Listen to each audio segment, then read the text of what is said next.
Hey guys, Megan here, and today I'm going to be talking about Betsy and the Great World by Maud Hart Lovelace. So this is part of the Betsy Tacy 2019 read-along, and I'll link all the hosts below.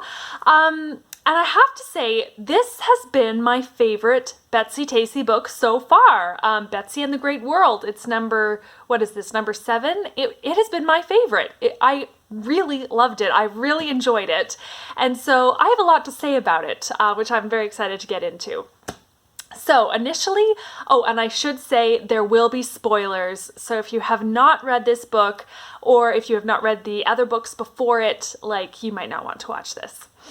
So yeah, with this one, it didn't begin very strong for me. I was kind of like, what's going on here? Up until now, all the books, we haven't skipped any time. There hasn't been any time gaps. It's kind of picked up basically where the previous book left off. Whereas this one skips a couple years. The previous book, she had just graduated high school. This one, she was now 21 years old. She had done almost 2 years of university. She had gotten ill and lived in California with her grandmother for a little while. And she had had another falling out with Joe. And so a lot of things happened that we missed. We missed Tacy's marriage. We missed Julia's marriage. We missed Betsy's family moving from Deep Valley, where the whole series has taken place, to Minneapolis. And I knew that that happened in Maud Hart Lovelace's life in real life, but I was so sad that that happened and that there was no explanation. We didn't get to, I guess, grieve the loss of living in Deep Valley. But then it also says in the back that Tacy moved to Minneapolis. The real Tacy moved to Minneapolis. So it's like, okay, so she still was connected with those people. But so I felt like we missed a lot. Then not only that, but her and Joe had another falling out, as I said, and it was like, come on guys, you keep being on and off and you finally got it together, and now we find out that you've broken up again, but we weren't there for it. And so it was just like, Betsy, Joe, stop, why? And then, it just felt lonely at the beginning. The whole point of this book is that she's going out into the great world. She's going to Europe and she's going to travel on her own. And so it felt very lonely. Betsy is very lonely in the first couple chapters when she's on this ship with her parents' friends, I think it is, or her uncle's friends, I'm not sure. But so she's very lonely. She's missing her family. She's missing Tacy and Tib and Joe and the crowd, just like we are. So at first I was like, oh no, this is going to be so sad. But then it really picked up and I really enjoyed life on board on this ship, the Columbic it was called. Really enjoyed that. It was so fun. It's reminded me of some old movies like Luxury Liner or what's the one with Marilyn Monroe? Is it Gentlemen Prefer Blondes? I think it is that. Yeah, it is that one with Jane. Oh, what's her last name? Whatever. It doesn't matter. Anyways, there's all these old musicals like Royal Wedding where part of the movies take place on these old-fashioned luxury liners, and it just made me think of that. So, really enjoyed it. Then she has this new kind of love interest, Mr. O'Farrell, and we know that he's a bit older, but he was really nice and fun, and I was like, oh, this Mr. O'Farrell, he's a bit older, but that's not always a bad thing. I wouldn't really want that for myself, and then I started wondering, he's 37, she's 21, he's kind of being non-committal with her and kind of secretive and kind of distant sometimes, and I'm like, oh no, is he married? Yep. Betsy finds out he's married with 5 kids. And so, it was like, ew, that's icky. Up until then, I was like, I don't know, this Mr. O'Farrell, this could kind of be fun. When I found that out, it was like, ew, gross, icky. This 37-year-old man is flirting with this 21-year-old girl all the time, and he's married and doesn't tell her that. And so, and then, okay, I'm just gonna look at my notes regarding this. So yeah, it was creepy and inappropriate. And then, so I'll read you this one quote. Oh, hey, I haven't shown you the book yet. This is Betsy and the Great World. So there's this quote on page 118 of this edition, these PS editions. And so what happens is that he's been nice to her. He's like, I got you the dessert you wanted. And then he says, I noticed that it was your favorite sweet. So he got that dessert for her. And he said, shouldn't such devotion be rewarded? And it's like, ew, she doesn't owe you anything. Ew. And and then she says, "Oh, well," said Betsy. "In that case, may I borrow your pencil?" So this is when she's already found out that he's married. So she turned over her menu card and wrote, this is what she wrote to her family about him, and now she's writing it about him to show him. "The first little lesson I've learned on my travels, I've learned from him. Not all married men are middle-aged and fatherly." While he read it, she looked at the ceiling and her color rose until even her ears were red. She didn't look down until his laugh burst out. It was a tremendous shout, and all of a sudden Betsy felt elated and triumphant. He kept on laughing while the table smiled in bewildered sympathy. And so the reason why I read that is that it's kind of laughed off by him, by Betsy, and by the book. It's kind of like, oh, isn't that funny? Not all married men are middle-aged and fatherly. Oh, she learned her lesson from him that he's married and that's what happens. Sometimes married men flirt with you, and isn't that funny that she found him out? And it's like, no, it's not. It's not funny. It's not funny at all. It's gross and creepy. That's not appropriate for an older man to be flirting with a younger girl when he's married. Not okay. So that irritated me, and all my like, oh, this Mr. O'Farrell guy is kind of interesting. Not anymore. So creeped out by him. Another thing is that when she's about to leave the ship, he gives her a map as a present, and he says, anytime you get homesick, look at this map.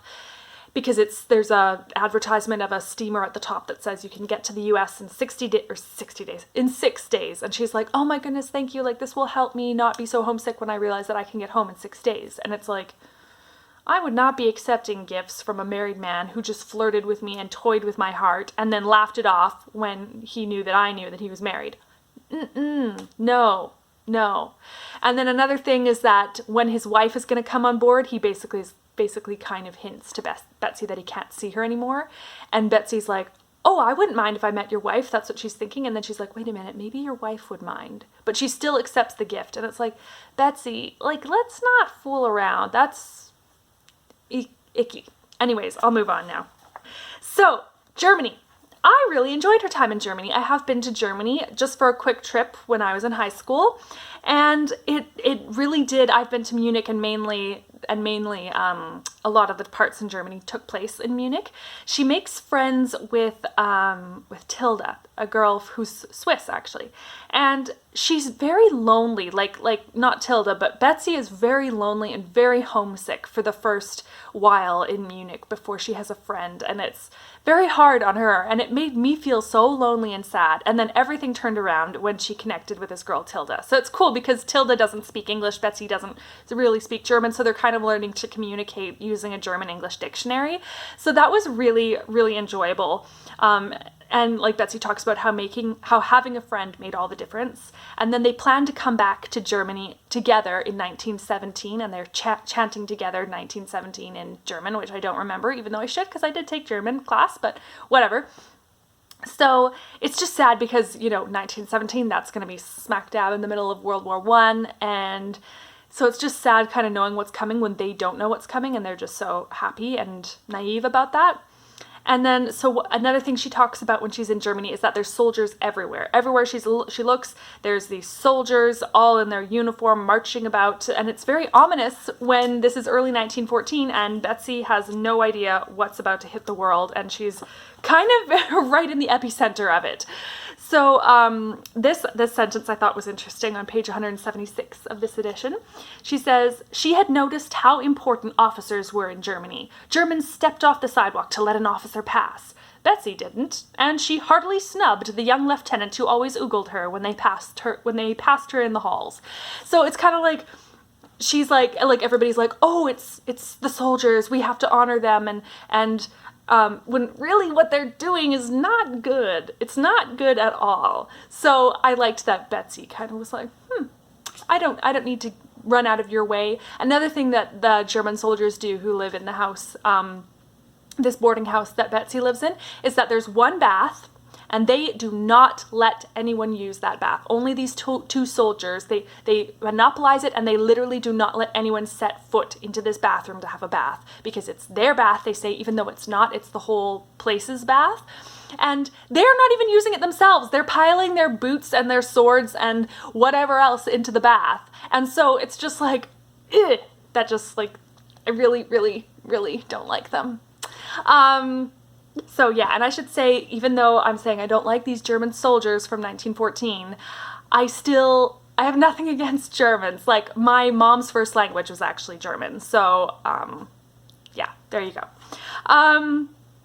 So yeah, another character that was interesting in Germany was Helena. She is a baroness, and she is very snobby against everyone and Tilda, and she's like, I cannot hang out with Tilda because Tilda's father is in trade. And it's like, when she says that Tilda's father is in trade, it's like she was saying that Tilda's father was a murderer.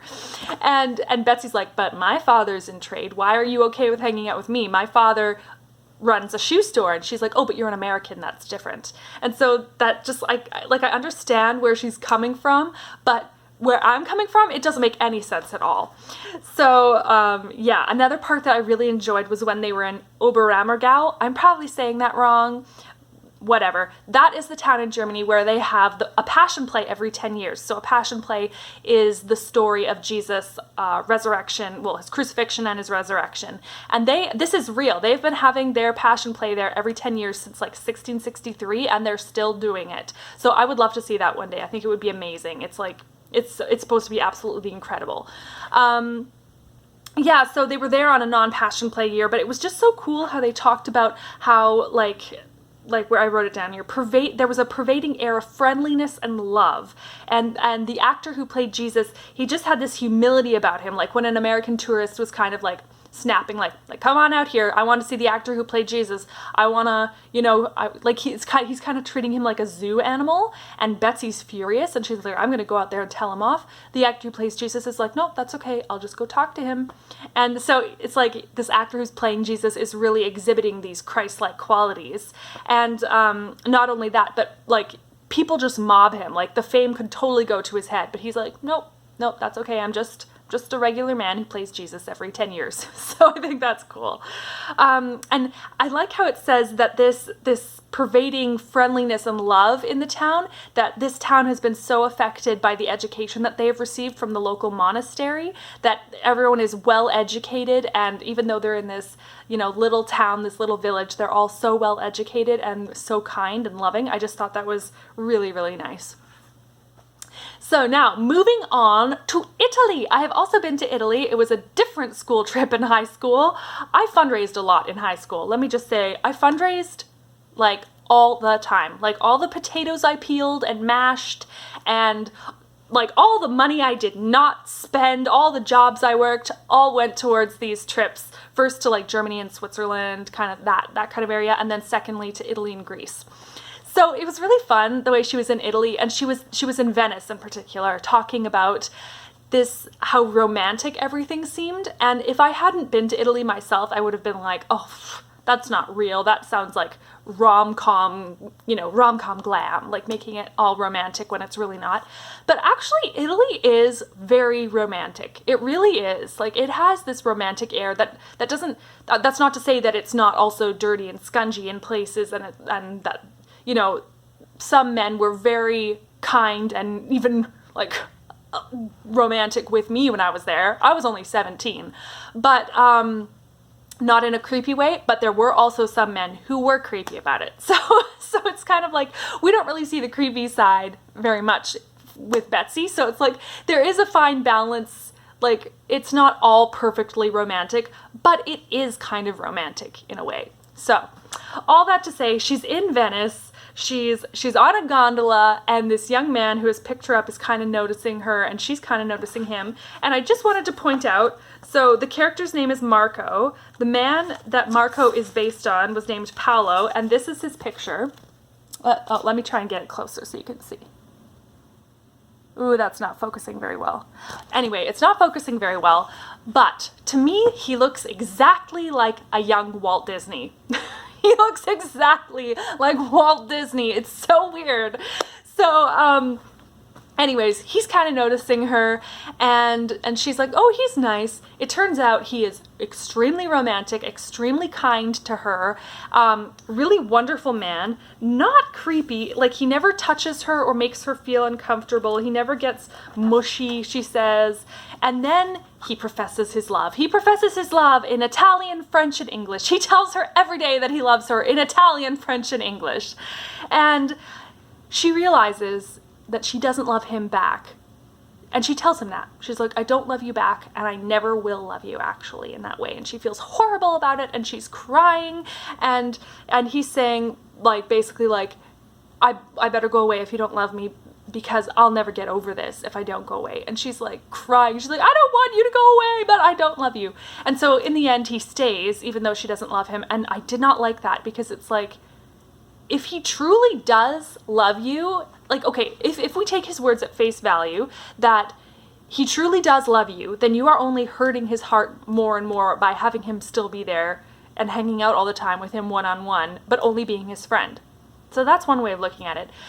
And okay, I'll further describe this. She's crying, she's upset, she's in her room, and suddenly she hears these soft thuds on the floor, and she turns around and she sees roses flying through her window, landing on the floor, and Marco is down, like, on the ground, throwing roses up through her second-story window. And it's like, how romantic can you get? This guy is throwing roses through your window. But the thing is that romantic, or is that manipulative? Because here's the thing, if it's romantic, then Betsy is a jerk and needs to, like, leave this situation so that she's not leading him on. She's still being a jerk if he's manipulating her, though, because, you know, she doesn't know. Like, she's still thinking that she's treating him this way. If he is being manipulative, it's more irritating on his side for us, because it's like, you're just trying to get her to love you by doing all these romantic things, by throwing roses up through her window. So it was like, I don't really know what I feel about this, except that it was very lovely to read about, but now it's time to get out of there. And she does. She goes off to Paris briefly. We get to see a little bit of her in Paris. Not really anything in Switzerland, although she did spend time in Switzerland. And then she goes to England.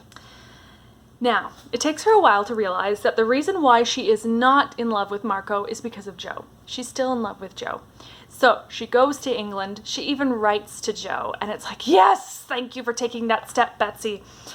But now kind of moving into the other aspect of this book that I thought was fascinating. We've been waiting. We know this is 1914. She's in Europe. She's in these hotbeds of war that are about to explode. She was in Munich with soldiers. Now she's in England, and she's seeing all these Americans coming through, and they're just escaping out of Europe. Some of them don't even have their luggage. They've been locked up on trains for days and haven't been allowed to get off to eat. And she's like, oh my goodness, thank goodness I'm here. Thank goodness I came ahead of all of this that's going on. So it's quite ominous. And then we kind of get to see the steps of how the war is declared. How first there's Serbia and Austria, and then Germany jumps in because Austria's in, and Russia jumps in because Serbia's in, and then Germany's moving into Belgium, so then England jumps in because Belgium's in, and it's like all these countries just getting in on it. And of course I knew that, but it was interesting to see her being in England as an outsider, because her country is not jumping in. The US is not jumping in, whereas like Canada and Australia and other parts of the Commonwealth are also jumping in because England is jumping in, and they're still so connected with England that of course they're jumping in. So, I look at a book like Rilla of Ingleside by Ella Montgomery, the last in the Anne of Green Gables series. It's all from a Canadian perspective, and something that she says is that they talk about in this book, like, everything is about the war. Like, even the weather, anything that we talk about always comes back to this war. And Betsy basically says the same thing here. She says, and this is just like in the days leading up to the war being declared. She says, we talk, eat, drink, and sleep war. It was strange. And it's like, yeah, and that's what was happening everywhere. And you especially see that in Rilla of Ingleside, because this whole book takes place in the war. It's not just a little bit at the end like Betsy and the Great World. So another thing that's interesting is that in L.M. Montgomery's, one of her journals, she is living in Ontario at the time, and everything, she's saying the same thing. We eat, we sleep, we drink war. She goes to visit her brother in Boston, and she says, it's so weird to be in a country not at war, because the U.S. didn't join until 1917. So she goes to the U.S. and she's like, it's so weird being in a country not immersed in war. Like, not every single thought we think or every single conversation we have is about war. It's so strange. And so it's interesting because right now Betsy's in England and that's what's happening. Everything is about the war. But after the book ends, we know that she's going to go back to the US and all of a sudden, like, things aren't going to be centered around the war anymore. Yeah, she'll hear about it here and there, but it's not going to be like every single moment of every single day. And then, of course, we know that the US will join the war, and then maybe it will go back to being like that. And she'll have very valuable experience because she was in England and she was in Germany seeing the soldiers getting ready for the war, even though nobody really believed that there would be a war. So now, one last thing. This video is getting to be very long. Apparently I had a lot to say about this. I loved the ending. I loved the ending. Okay, so what happens is that she has written this letter to Joe, but she did not give him an address. She forgot to give him an address of where she would be, and she was like, oh no, how's Joe gonna contact me? I don't really want to write him again and tell him my address. Like, he'll find a way. I know he'll find a way. And she's starting to doubt, like, oh, maybe Joe, I thought that if Joe really cared, he would have found a way of contacting me because, you know, I mean, he could have written to her family and asked her family, hey, can you give me her address and I'll write to her there? Like, but he didn't do that. And so she's really starting to doubt, like, oh, I guess I shouldn't have written him that letter. I guess he doesn't care about me. But then, and that's funny, something similar happens at the end of Rilla. But then what happens in Betsy Tacy is that she had told him in the letter that she wrote him that a famous author that they had both connected with said that it was good to read the agony column in the London Times, I think it was, because they're full of story ideas. So she had told him that, and so one day a friend comes in and says, like, hey, have you read the agony lately? Look what I found. This is what it said. It said, Betsy, the Great War is on, but I hope ours is over. Please come home, Joe. So he literally wrote in a little like note to be put on the cover of the London Times, and it got to Betsy. She telegraphs back to him, yes, I'm coming, meet my boat, and that's how it ends. And you're like, it's so wonderful, and I just want the next book to pick up right when she gets off that boat, but I'm doubting that's gonna happen. We're probably gonna skip forward, and it's gonna be like, Betsy and Joe are engaged now, but it's like, oh, I wish we could. I want to see what happens. I want to see that moment when she gets off the boat, and there's Joe. They haven't, like, written in a year, they haven't spoken or seen each other in a year, but they're finally gonna be together, and it was just so good. So, yes, I very much enjoyed this book, my favorite of the series so far. I cannot wait to read the last of the Betsy Tacy books, and then we have 3 more books which are in the Deep Valley world, so same world, but Betsy is not the main character. So yeah, it was such a good book, even though it was such a different setting that we were in Europe instead of Deep Valley, and we didn't have any of her friends and family really around her, but I actually really loved it. It was so good. So, yeah, I will finally stop talking about this book. So until next time, may you be filled with peace, hope, love, and joy. I just had a peek at the first chapter of the next book, and it begins exactly where I want it to. So I am so excited. It is going to start with her getting off the boat and seeing Joe, so yay. This probably couldn't get better. So excited. So yeah, that's all. Bye.